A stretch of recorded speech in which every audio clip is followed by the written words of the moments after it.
Hello my dear students, तो आइए mister रौनक। तो आप लोग कैसे हैं? तो आप लोग ठीक ही होंगे, मस्त होंगे और जबरदस्त तरीके से अपने पढ़ाई में लगे होंगे और अच्छे से पढ़ाई कर रहे होंगे। और साथ ही साथ आप लोग 2025 एग्जाम की तैयारी आप लोग बेहतर तरीके से कर रहे होंगे। और आज हम आप लोग को बताएंगे हिंदी फ्री क्रैश यानी कि हिंदी फ्री क्रैश कोर्स के बारे में आप लोग को पूरी जानकारी देने वाले हैं। टाइम टेबल क्या होने वाला है, एग्जाम पैटर्न क्या होने वाला है, किस तरह से पढ़ाया जाएगा, भाई बहुत ही अच्छे तरीका से आप लोग को इस वीडियो में बताएंगे। सो प्लीज आप लोग इस वीडियो को लास्ट तक जरूर देखिएगा। तो सबसे पहले हम जानेंगे, यहाँ पे ध्यान दीजिएगा, सबसे पहले जानेंगे कि कौन से सब्जेक्ट का आप लोग को यहाँ पे फ्री क्रैश कोर्स कराया जा रहा है।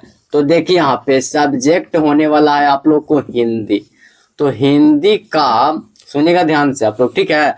तो हिंदी सब्जेक्ट का आप लोग को फ्री क्रैश कोर्स लॉन्च करने वाले हैं, जो बिल्कुल फ्री है, एकदम फ्री है भाई, फ्री क्रैश कोर्स, ठीक है। फ्री क्रैश कोर्स 2025 लिख देते हैं, ठीक है। फ्री क्रैश कोर्स आप लोग को लॉन्च करने वाले हैं, एकदम फ्री।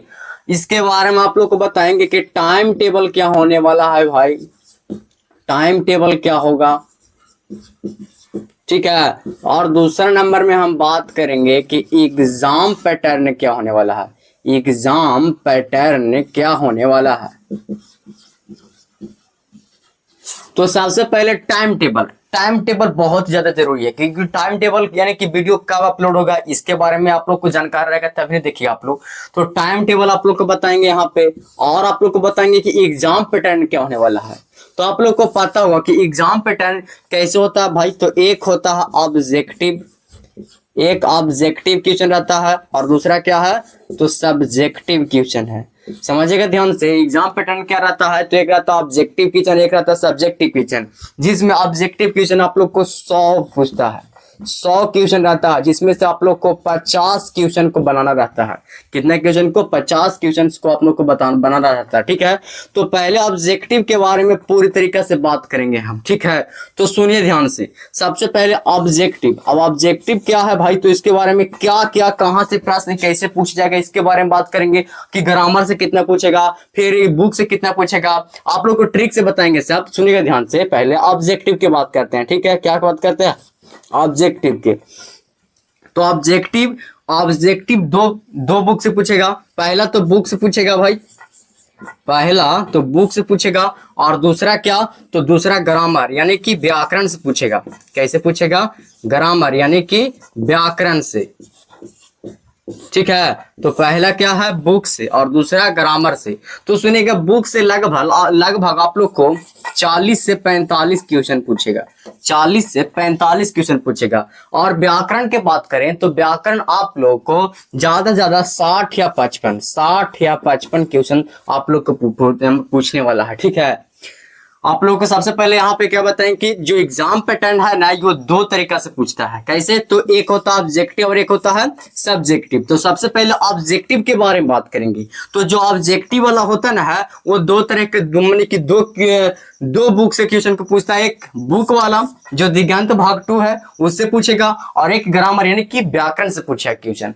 तो बुक वाला आप लोग को कैसे याद रखना है, मैंने कौन कौन लेसन से पूछेगा भाई, कौन कौन पार्ट से पूछेगा, कौन कौन जो है इसमें से कौन कौन जो बहुत ज्यादा वीवीआई है ना, जो वीवीआई है उसको बारे में आप लोग को बताएंगे, इसके बारे में बताएगा आप लोग को। ग्रामर आप लोग को बहुत ज्यादा जरूरी है, कि व्याकरण जब तक आप लोग का मजबूत ना है तो समझिए कि आप लोग को यहाँ पे जो बुक में है वो कौन कौन आप लोग को तैयारी करना बहुत ही ज्यादा जरूरी है। तो सुनो ध्यान से, आप बुक के बारे में बात करते हैं, ठीक है। तो बुक में कौन कौन सा चीज है जो आप लोग को पढ़ना बहुत ज्यादा जरूरी है, और ग्रामर में कौन कौन सा चीज है जो बहुत ज्यादा पढ़ने में जरूरी है, और कैसे कैसे क्वेश्चन पूछता है इसके बारे में आप लोग को बताएंगे, ठीक है। तो अभी तक वीडियो को लाइक नहीं किए तो प्लीज वीडियो को लाइक कर दीजिए, और चैनल पर नए हैं तो चैनल को सब्सक्राइब कर दीजिएगा, और साथ ही बेल आइकन को प्रेस करके ऑल कर दीजिएगा, ताकि वीडियो की नोटिफिकेशन सबसे पहले आप तक पहुंच सके। तो देखिए, सबसे पहले बात करेंगे कि ऑब्जेक्टिव में बुक से कहाँ क्वेश्चन पूछता है। 40-45 तक क्वेश्चन पूछेगा, और ग्रामर में 60 से 55 क्वेश्चन तो पूछेगा, लेकिन कहाँ से पूछेगा इसके बारे में बताएंगे। तो सुनिए ध्यान से, कहाँ से पूछता और कैसे पूछेगा, ग्रामर से कहाँ क्वेश्चन पूछेगा। तो समझिए, ऑब्जेक्टिव क्वेश्चन का हम आप लोग को बता रहे थे क्या बता रहे थे, ऑब्जेक्टिव क्वेश्चन को बता रहे थे कि ऑब्जेक्टिव क्वेश्चन में हिंदी से कहाँ, यानी कि हिंदी बुक से कहाँ कहाँ से क्वेश्चन को पूछता है, किसमें, तो पहले हम आप लोग को बता रहे थे बुक में, कहाँ, बुक, और दूसरा ग्रामर। ठीक है, ग्रामर का मतलब हो गया व्याकरण हो गया, क्या हो गया, व्याकरण हो गया। ठीक है, तो देखिए यहाँ पे अब बुक से क्वेश्चन, बुक से ज्यादा आप लोग को कितना क्वेश्चन पूछेगा और कहाँ कहाँ पूछेगा, तो सबसे ज्यादा पूछ सकता है तो कवि परिचय, क्या पूछेगा, कवि परिचय पूछेगा पहला, और दूसरा कहाँ से पूछेगा, तो लेखक परिचय से।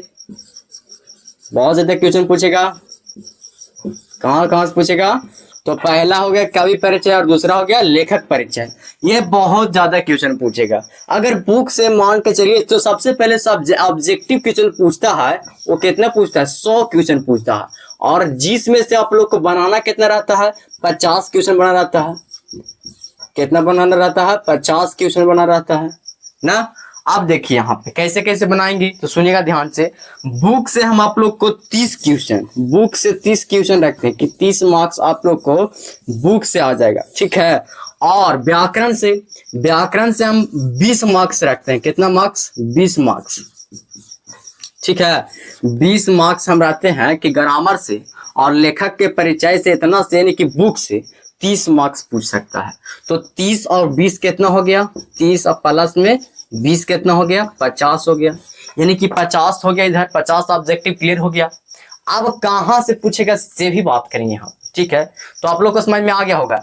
लेकिन ऑब्जेक्टिव के कैसे कैसे पूछेगा भाई, ये आगे बताएंगे आप लोग को। अब कौन कौन से जो टॉपिक से क्वेश्चन को पूछेगा बहुत ज्यादा अति महत्वपूर्ण है। तो ऑब्जेक्टिव हिंदी में आप लोग को बताएंगे यहाँ कि यहाँ पर बताएं कि बुक से क्वेश्चन कितना पूछेगा। बुक से हम 30 मार्क्स रखते हैं और ग्रामर से 20 मार्क्स रखते हैं। अगर आपका ग्रामर मजबूत नहीं है तब, और बुक में पूरा बहुत अच्छे तरीके से पढ़ ले मजबूत है, तो आप लोग को 30 मार्क्स आप लोग को कोई भी रोक सकता नहीं है। और ग्रामर में हम 20 मार्क्स यानी कि 20 मार्क्स रखे हैं, तो 30 और 20 कितना हो गया, 50 मार्क्स हो गया। तो आप लोग को समझ में आ गया होगा यहाँ पे। ठीक है, तो देखिए ऑब्जेक्टिव में कितना 100 क्वेश्चन पूछते हैं, हम 50 गो, तो 30 गो एकरा में से और 20 गो एकरा में से, तो 30 20 50 आप लोग का ऑब्जेक्टिव क्लियर हो गया। अब हम आप लोग को बताएंगे यहाँ पे। ठीक है, ये हो गया कंप्लीट हो गया, ये हो गया कंप्लीट। अब हम बात करेंगे कि सब्जेक्टिव क्वेश्चन को कैसे पूछेगा, सब्जेक्टिव क्वेश्चन को कैसे पूछेगा, कितना पूछेगा, इसके बारे में बात करेंगे। तो सुनिए ध्यान से। देखिए अब हम बात करेंगे कि सब्जेक्टिव क्वेश्चन कैसे पूछता है। तो सुनिए ध्यान से, क्या बात करेंगे, सब्जेक्टिव क्वेश्चन को, कि सब्जेक्टिव क्वेश्चन कैसे पूछता है। तो सब्जेक्टिव हम बुक वाला से बात करेंगे कि बुक में से कहाँ कहाँ, और फिर बात करेंगे ग्रामर से। ठीक है, तो देखिए बुक में तो सबसे ज्यादा जरूरी है वो है निबंध। क्या जरूरी है, निबंध जरूरी है बहुत ज्यादा। निबंध तो पक्का है कि 8 मार्क्स के रहता है और 8 मार्क्स के पूछवे करता है भाई। तो निबंध आपका, निबंध कैसे लिखा है, जिसके पास थिंकिंग यानी कि सोचने की शक्ति जिसके पास ज्यादा है, जिसके पास सोचने की शक्ति ज्यादा है, जो सोचा कैसे, जो उसके बारे में पढ़ा होगा। अब जैसे गाय, तो गाय के बारे में पढ़ा होगा, गाय के बारे में जानकारी पूछेगा, गाय के बारे में पूरा उसके अच्छे तरीके से नॉलेज है, वही लिखेगा। तो ये हो गया निबंध के बारे में। तो निबंध कौन लिख सकता है बहुत अच्छे तरीके से, जिसके पास सोचने की शक्ति बहुत ज्यादा है। ठीक है, जिसके पास सोचने की शक्ति है वही निबंध लिख सकता है, न तो रट्टा मार के लिखिए तो आप लोग को नहीं हो सकता है। ठीक है, तो निबंध 8 मार्क्स के पूछेगा। अब क्या बात करेंगे, तो दूसरा में एक हो गया निबंध, और दूसरा तो हैंड राइटिंग। हैंड राइटिंग बहुत ज्यादा जरूरी है, हैंड राइटिंग बहुत ज्यादा जरूरी है। यानी कि हैंड राइटिंग जब आप लोग को नहीं बैठेगा ना, तो ये हिंदी में बहुत ज्यादा जरूरी है। साइंस नहीं कि बस जैसे भी लिखिए आप लोग को सही से, लेकिन यहाँ पे जो हिंदी होता है इसमें हैंड राइटिंग बहुत ज्यादा जरूरी होता है। हैंड राइटिंग आप लोग को जब मजबूत मतलब कि अच्छा नहीं रहेगा, इसीलिए हैंड राइटिंग आप लोग कंप्लीट कर लीजिएगा। हैंड राइटिंग बहुत ही सुंदर होना चाहिए, बहुत ही अच्छा होना चाहिए, तब आप लोग अच्छा अंक प्राप्त कर सकते हैं। अच्छा अंक प्राप्त करने के लिए अच्छा अंक प्राप्त करने के लिए आप लोग को हैंड राइटिंग जो है ना ये बहुत ज्यादा जरूरी है। इसीलिए अच्छा अंक प्राप्त करने के लिए आप लोग को हैंड राइटिंग बहुत ज्यादा जरूरी है और साथ में नॉलेज भी बहुत जरूरी है। तो हैंड राइटिंग पे ध्यान दीजिए। निबंध, अब हम पूरी बात करेंगे कि बुक में से कौन कौन से टॉपिक से क्वेश्चन को पूछेगा, कितना नंबर से पूछेगा। तो सुनिए ध्यान से, चलिए अब सुनिएगा ध्यान से। अब हम बात करेंगे कि सब्जेक्टिव क्वेश्चन जो पूछेगा वो बुक में से कहां कहां से पूछेगा और किस तरह से क्वेश्चन को पूछेगा, जो सुनिएगा ध्यान से, और कितना नंबर का होगा। तो सबसे पहले सब्जेक्टिव क्वेश्चन जो बुक से पूछेगा वो कहां कहां से पूछेगा से सुनिएगा। तो निबंध, निबंध कैसे पूछेगा भाई? तो एक वो निबंध रहेगा, कितना नंबर का रहेगा? 8 नंबर का रहेगा। तो 8 नंबर का रहेगा तो कितना हो जाएगा भाई? 8 अंक यहां से प्राप्त हो गया, 8 अंक यहां से हो गया प्राप्त भाई। सुनेगा ध्यान से। सबसे पहले क्या पूछेगा? निबंध, जो 1 नंबर, जो एक क्वेश्चन पूछेगा निबंध एक रहेगा, कितना नंबर का रहेगा? 8 नंबर का रहेगा। तो 8 अंक यहां से प्राप्त हो जाएगा। दूसरा में रहेगा सप्रसंग व्याकरण। सप्रसंग व्याकरण के मतलब उसके बारे में अच्छा तरीका से सप्रसंग करना होगा रहेगा, ठीक है। उसके बारे में हम लोग बताएंगे क्रैश कोर्स में आगे, ठीक है। तो सुनिए, सप्रसंग व्याकरण रहेगा, वो 2 क्वेश्चन पूछेगा, वो 4, एक जो क्वेश्चन रहेगा 4 नंबर का रहेगा। तो ठीक है, तो 2 चौके 8 अंक, तो 8 अंक यहां से प्राप्त हो जाएगा, ठीक है। और तीसरा में रहेगा लघु उत्तरीय प्रश्न। अब लघु उत्तरीय प्रश्न क्या रहेगा? तो लघु उत्तरीय प्रश्न ज्यादा से ज्यादा 2 क्वेश्चन रहेगा, ठीक है। जो 2 क्वेश्चन रहेगा, 4 क्वेश्चन है, इसमें 2 क्वेश्चन बनाना रहेगा, ठीक है। तो 5 अंक एक रहेगा, तो 5 और दूना 10 हो गया, लघु उत्तरीय प्रश्न हो जाएगा। तो 10 अंक यहाँ से प्राप्त हो जाएगा, ठीक है। अब देखिए तीसरा में रहेगा दीर्घ उत्तरीय प्रश्न। अब दीर्घ उत्तरीय प्रश्न रहेगा 5 गो, ठीक है। दीर्घ उत्तरीय प्रश्न रहेगा 5 गो, और ठीक है 3 गो रहेगा, कितना रहेगा? 3 गो रहेगा, जेकरा में 5 क्वेश्चन पूछेगा। नहीं समझ में आया? देखिए ध्यान से, गड़बड़ा हो गया थोड़ा सा। दीर्घ उत्तरीय प्रश्न पूछेगा आप लोग से, कितना क्वेश्चन पूछेगा? 3 क्वेश्चन को पूछेगा। जो एक क्वेश्चन रहेगा 5 अंक है, तो 3 5 15 अंक, 15 अंक यहाँ से प्राप्त हो जाएगा। तो ये था बुक वाला, ये था बुक वाला कि बुक से इतना अंक प्राप्त हो जाएगा। कहां कहां से? तो पहला निबंध, जो निबंध कैसे पूछेगा भाई? तो एक निबंध रहेगा 8 नंबर का रहेगा, तो 8 अंक यहाँ प्राप्त हो जाएगा। दूसरा है सप्रसंग व्याकरण। तो सप्रसंग व्याकरण में क्या क्वेश्चन पूछेगा? 2 क्वेश्चन पूछेगा, जेकरा में से एक रहेगा 4 अंक के, तो 2 चौके 8 अंक यहाँ से प्राप्त हो जाएगा। तीसरा में रहेगा लघु उत्तरीय प्रश्न, जेकरा में से क्या क्वेश्चन रहेगा? तो 5 क्वेश्चन पूछेगा। एक क्वेश्चन कितना अंक रहेगा? 2 अंक रहेगा, तो 5 दूना 10 अंक यहाँ प्राप्त हो जाएगा। तीसरा में रहेगा, चौथा में रहेगा लघु उत्तरीय प्रश्न। लघु उत्तरीय प्रश्न आप लोग से 3 क्वेश्चन पूछेगा, एक क्वेश्चन 5 अंक रहेगा, तो 3 5 15 अंक यहाँ से प्राप्त हो जाएगा। तो आप लोग को समझ में आ गया होगा। अब देखिए यहाँ पे हम व्याकरण की बात करें, क्या? तो व्याकरण की बात करें, सुनिएगा ध्यान से। आप व्याकरण की बात करें यहाँ पे, तो व्याकरण में पात्र लेखन पूछेगा। क्या पूछेगा? पात्र लेखन। जो पात्र लेखन, एगो पात्र रहेगा, ठीक है। क्या रहेगा? पात्र लेखन रहेगा, क्या एगो पात्र लेखन रहेगा। सुनेगा ध्यान से आप लोग। जो पात्र लेखन रहेगा, एक पात्र रहेगा, वो कितना नंबर का रहेगा? 5 नंबर का रहेगा, तो 5 अंक यहाँ से प्राप्त हो जाएगा। अब देखिए दूसरा में रहेगा संक्षेपण करला। संक्षेपण बहुत ही ज्यादा इजी रहेगा, संक्षेपण बहुत ज्यादा इजी रहेगा। अगर जो बच्चा एग्जाम देने रहा उसके पहले अगर बता दीजिए 5 मिनट पहले उसके बारे में, संक्षेपण के बारे में, तो तुरंत बच्चा सीख सकता है, ठीक है। कोई भी स्टूडेंट हो सीख सकता है, क्योंकि संक्षेपण बहुत ही इजी होता है, बहुत ही हल्का रहता है। ये सब नंबर उठाने वाला, ठीक है, ये सब नंबर उठाने वाला टॉपिक है। तो संक्षेपण जो है वो संक्षेपण पूछेगा, 4 अंक रहेगा, तो 4 अंक यहाँ से प्राप्त हो जाएगा भाई, ठीक है। तो 4 अंक यहाँ से प्राप्त हो जाएगा। अब हम टोटल करेंगे, जोड़ेंगे तो कितना अंक हो जाएगा? तो सुनो ध्यान से, पहले 8 से कितना हो गया? 16 हो गया।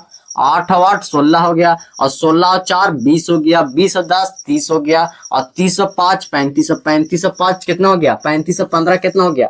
तो जोड़ो 35 और 15, तो 35 और 15 50 अंक यहाँ प्राप्त हो गया। तो ऑब्जेक्टिव भी 50 अंक और सब्जेक्टिव भी 50 अंक, तो दोनों मिलाकर के 50 50 100। तो 100/100 आप लोग को लाना है, समझिए। टारगेट पूरा लेकर चलिए, हम 100 में 100, कोई भी दिक्कत नहीं, ठीक है। अगर इस तरह से आप लोग को क्रैश कोर्स में पढ़ाएंगे तो आप लोग को एकदम दिक्कत होने करे, आप लोग कोई परेशानी होने वाला है ये ना है। तो आप लोग को 100 में 100 आप लोग को हम दिलवाने वाले हैं। तो आप लोग चैनल को सब्सक्राइब कर लीजिए, ठीक है। तो देखिए हम आप लोगों को बहुत ही अच्छे तरीके से बताएं एग्जाम पैटर्न की, एग्जाम पैटर्न क्या होने वाला था। ठीक है। तो एग्जाम पैटर्न के बारे में बताती है, जो एक ऑब्जेक्टिव और एक सब्जेक्टिव। अब जो बच्चा बहुत ज्यादा कमजोर है, जो बच्चा बहुत ज्यादा कमजोर है, इसके बारे में अब थोड़ा ज्यादा कहाँ किसमें, अब मान के चलिए व्याकरण में बच्चा बहुत ज्यादा कमजोर है, ठीक है। तो व्याकरण में बच्चा जब भी कमजोर है तो कहाँ ज्यादा ध्यान देगा, इसके बारे में बताएंगे। तो सबसे तो इसको ध्यान देना पड़ेगा बुक में। बुक तो अच्छा तरीका से इसको पढ़ना ही होगा, और कवि का परिचय, क्या, तो कवि का परिचय और लेखक का परिचय एकदम पूरा अच्छा तरीका से याद करके जाना होगा, एकदम रट्टा मार के जाना पड़ेगा, ठीक है। एकदम रट्टा मार के याद करके जाना पड़ेगा, तब जाकर के फिर होगा। अगर जिसका व्याकरण कमजोर है वो, और बुक में बहुत ही अच्छा होना चाहिए उस बच्चा के, ठीक है, तब जाकर के वो अच्छा जाकर के अंक प्राप्त कर सकता है।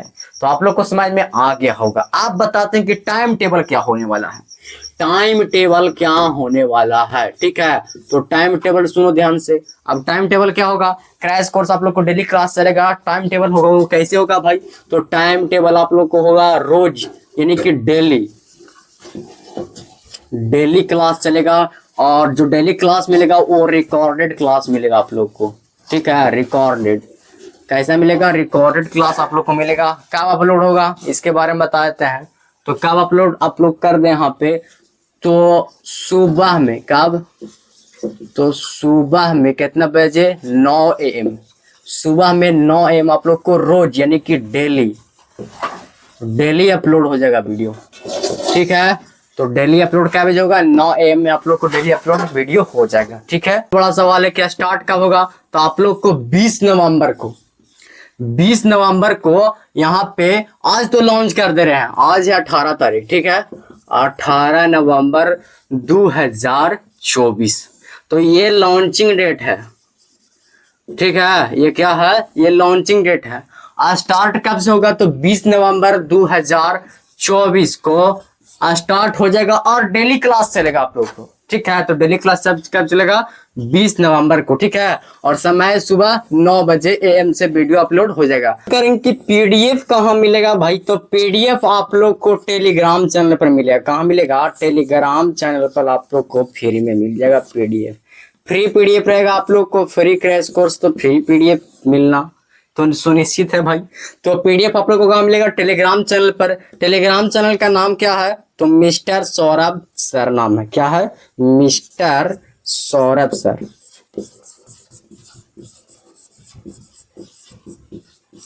मिस्टर सौरभ सर आप लोग जाकर के सर्च मारेगा, आप लोग को आ जाएगा टेलीग्राम चैनल, आप लोग जाकर के ज्वाइन कर लीजिएगा। आप लोग को यहाँ से PDF मिलेगा, कोई भी सूचना होगा, कोई भी किसी तरह के सूचना इन्फॉर्मेशन होगा, आप लोग को कहाँ मिलेगा भाई, तो टेलीग्राम चैनल पर मिलेगा, ठीक है। और इस वीडियो के डिस्क्रिप्शन बॉक्स में हम इसका लिंक डाल देंगे टेलीग्राम चैनल का, ठीक है। तो आप लोग को समझ में आ गया बहुत ही अच्छा तरीका से फ्री क्रैश कोर्स के बारे में, ठीक है। तो अब मिलते हैं नेक्स्ट वीडियो में, और नेक्स्ट वीडियो में कब मिलेगा भाई, तो 20 कब मिलेंगे, 20 नवंबर 2024 को, और डेली क्लास आप लोग को चलने वाला है। तो आप लोग को बहुत ही अच्छा तरीका से समझ में आ गया होगा। तो चैनल पर नए तो चैनल को सब्सक्राइब कर दीजिएगा, और बेल आइकन प्रेस करके ऑल कर दीजिएगा, ताकि वीडियो की नोटिफिकेशन मिलती रहे, और क्रैश कोर्स में आप लोग जुड़ जाइए और अच्छे से पढ़िए। तो मिलते हैं नेक्स्ट वीडियो में, तब तक के लिए बाय बाय।